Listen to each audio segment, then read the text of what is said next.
Biz bu günləri bu xəstəmizdə kolonoskopiya müayinəsi icra edəcəyik. Kolonoskopiya müayinəsi yoğun bağırsağın endoskopik olaraq incələnməsidir. Yoğun bağırsaq patologiyalarında əvəzsiz bir diaqnostika metodikasıdır. Bizə müraciət edən bu xəstə qarında ağrılar, bayra tez-tez getmə, selikli ifrazatdan olan şikayətlərə müraciət eləmişdir. İlkin olaraq biz xəstəni endoskopik müayinələri, kolonoskopiya və gastroskopiyanı sedasiya altında icra edirik. Buna görə xəstələr müayinədən öncə anestezi baxışında olmalıdırlar. Anesteziolog əgər xəstənin sedar göstərişini okey verirsə, ondan sonra sedasiya altında xəstənin müayinəsini başlayırıq. Hal-hazırda da xəstə artıq yatdı, biz müayinəmizə başlaya bilərik. Ümumiyyətlə, kolonoskopiya müayinəsi xəstənin ilkin olaraq perirektum barmaq müayinəsi ilə anal kanalda hər hansı bir patologiyası varmı, yoxmu? Onun aşkarlanmasından başlayır. Əgər anal kanalda hər hansı bir problem olarsa, bunu mütləq şəkildə biz qeydiyyata almalıyıq.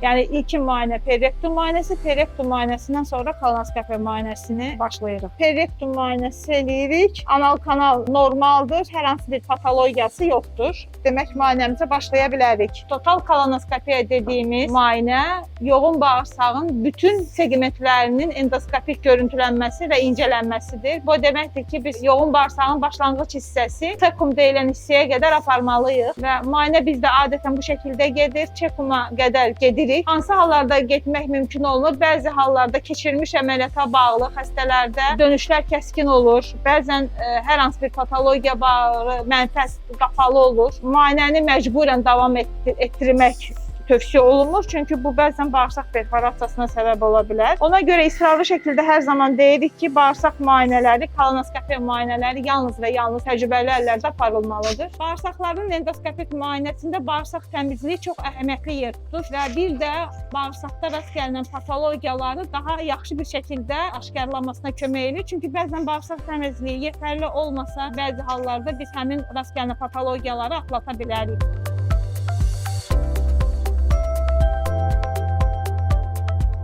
Buradan asta-asta bağırsağın bütün segmentlərini endoskopik görüntülənmə altında geri çıxırıq. Görüldüyü kimi bağırsaq mukozası sağlamdır, heç bir patologiya yoxdur.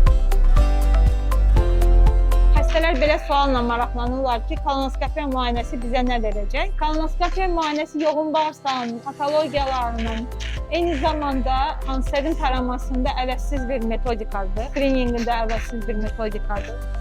Ona görə də biz xəstələrimizdə, əgər hətta yaxşı 40-45-in üzərində olan xəstələrin bağırsaq şikayətləri olmasa da belə, diaqnostik məqsədlə bu müayinələrdən keçməsini tövsiyə edirik mütləq şəkildə, hətta şikayətləri olmasa da belə.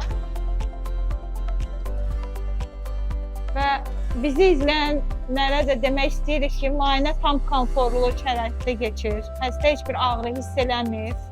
Və müayinə bitdikdən sonra, yəni 1-2 saat sonra normal həyat fəaliyyətinə davam edə bilər.